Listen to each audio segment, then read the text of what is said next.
Medical করছি কিন্তু মেডিকেলের মেয়াদ শেষ হয়ে গেছে, কিন্তু এখনো পর্যন্ত কোনো কিছুই বলে নাই। ঠিক আছে, দালালে শুধু ডেট নিতেছে, ঘুরাইতেছে কিন্তু। ঠিক আছে, আসসালামু আলাইকুম, হ্যালো বন্ধুরা, আপনারা সকলে কেমন আছেন? আমিও আল্লাহর রহমতে আপনাদের দোয়ায় ভালো আছি।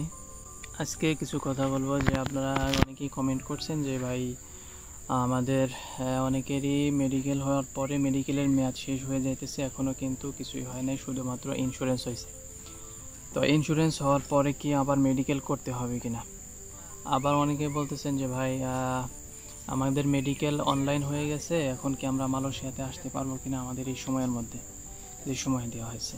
আবার বলতেছেন যে ভাই মেডিকেল করছি কিন্তু মেডিকেলের মেয়াদ শেষ হয়ে গেছে, কিন্তু এখনো পর্যন্ত কোনো কিছুই বলে নাই। ঠিক আছে, দালালে শুধু ডেট নিতেছে, ঘুরাইতেছে কিন্তু। ঠিক আছে, যাদের এখনো পর্যন্ত কোনো কিছুই হয় নাই, মেডিকেল হওয়ার পরে আর কোনো কিছুই হয় নাই, যে ইন্স্যুরেন্স হয় নাই, তারপরে আমার মেডিকেল অনলাইন হয় নাই, কোনো কিছু হয় নাই, তাদের জন্য বলা যায় যে ভাই কি বলা যায়, আপনাদের জন্য বলা যায় না। কারণ মেডিকেল এই প্লান্টেশন সেক্টরে যে ভিসা প্রসেসিং সেটা কিন্তু খুব ধীর গতিতে চলতেছে।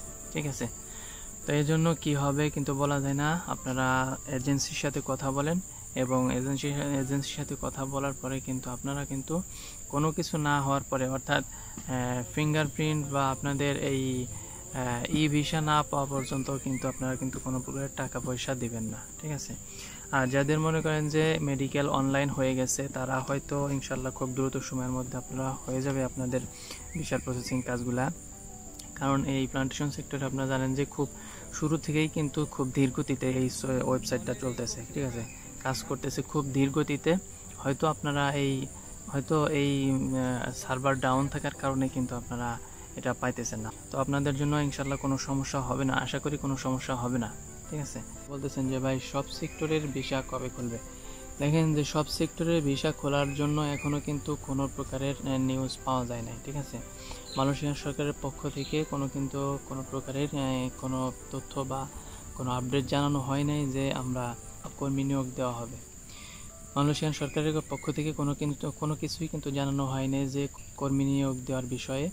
এবং এই বিষয়ে যদি কোনো প্রকারের পাওয়া যায়, যে ইঙ্গিত পাওয়া যায়, যে আশা কথাবার্তা চলতেছে, এরকম কোনো কিছু হইলে পারে কিন্তু আপনাদেরকে জানাই দেওয়া হবে। তো অনেকেই বলতেছেন যে ভাই তাহলে আমরা কি করব? এখনও কিন্তু অনেকে আছেন যে ভাই আমাদের আপন লোক, আমাদের কাছের লোক, তো এরা বলতেছে টাকা পয়সা দেওয়ার জন্য। তো আপনারা কিন্তু টাকা পয়সা আপাতত কোনো কিছু টাকা পয়সা দিবেন না। ঠিক আছে, টাকা পয়সা দিলে কিন্তু আপনারা হয়রানির শিকার হবেন। এটা প্রথম থেকে বলতেছি, এখনও বলতেছে কোনো প্রকারের টাকা পয়সা কিন্তু দিবেন না। টাকা পয়সা দিবেন আপনারা যখন এই ভিসা পেয়ে যাবেন, ফিঙ্গার টিঙ্গার হয়ে যাবে, তখন কিন্তু আপনারা টাকা পয়সা দিবেন, তার আগে কিন্তু আপনারা টাকা পয়সা দিবেন না। ঠিক আছে, তো ভিডিওটি ভালো লাগলে আমাদের ভিডিওটিতে একটি লাইক করবেন, আর মালয়েশিয়ার যে কোনো আপডেট নিউজ পাওয়ার জন্য আমাদের চ্যানেলটিকে সাবস্ক্রাইব করবেন। আসসালামু আলাইকুম রহমতুল্লাহি ওয়া বারাকাতুহু।